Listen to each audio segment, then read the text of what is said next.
Hi guys, with the upcoming full moon, I wanted to do some guides for Oskayaat. So I've already published Oskayaat Weretigers. Now I'm going to publish Oskayaat Werecrocodiles for a 500 plus night. So without further ado, let's take a look at the results. First of all, we have we have the results on full moon right here. On full moon, I was able to get about 4.9 kk raw and about 800k profit per hour.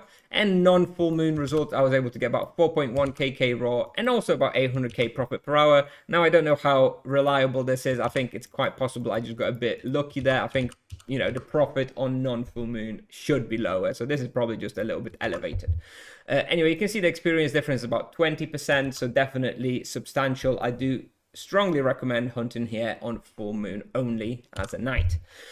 So overall tier rating, I give it as a B+. It's slightly worse than the Weretigers in my opinion. There's less experience, less profit, and it's slightly more awkward to run around. The pulls aren't quite as nice and even as our Weretigers. Nevertheless, still a good spot. Still definitely worthwhile to complete your bestiary at all.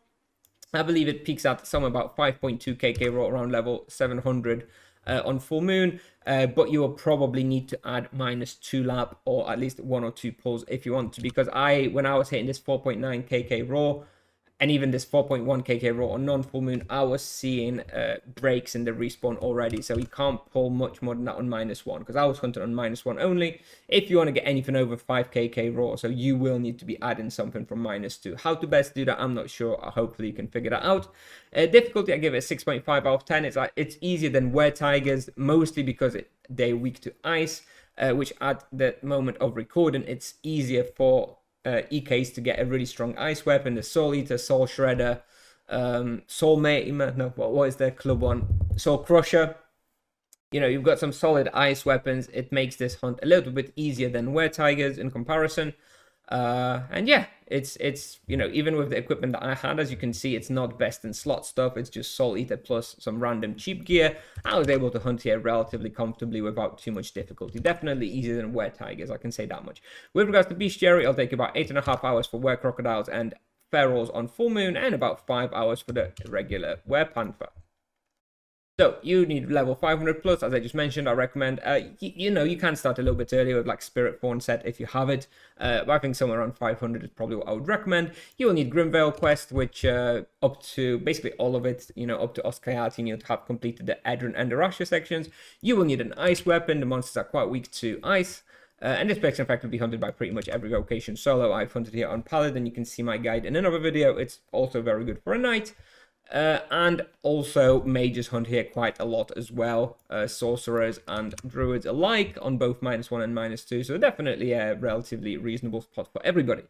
For imbuements, I recommend all standard imbues, and I don't really think protection imbue is necessary. There's 21% death damage, so you could consider a death imbue if you're rich, but I don't really think it should be necessary if you come here at like level 500. If you come here at level 400 for some reason, then yeah, maybe a death protection imbuement would be helpful.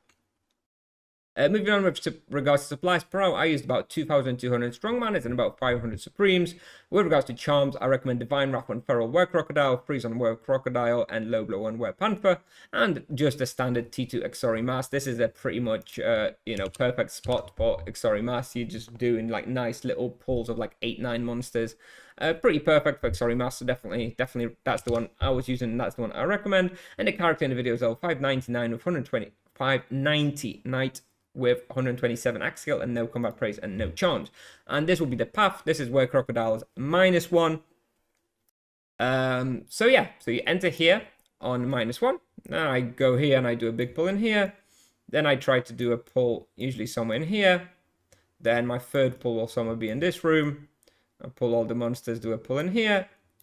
Pull in here. Then I kind of pull and do a very big pull in here.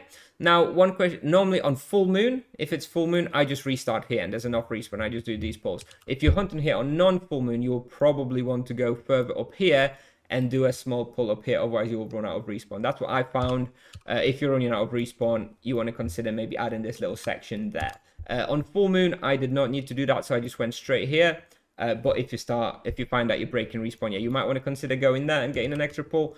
Or you might want to consider going to -2 and getting a pull from there as well. If you're not really overkilling, that should not be necessary though. And yeah, that's what I have for you today, guys. I hope you enjoyed the video. I think this spot is pretty alright. B plus I think is a decent tier rating for a solo hunting spot at this level. It's nothing amazing, it's not a game breaker, but during full moon it's actually quite enjoyable. So that's what I have for you today, guys. Let me know what you think if you enjoyed this spot, and I'll play the video now, and I'll see you in the next one. Bye bye.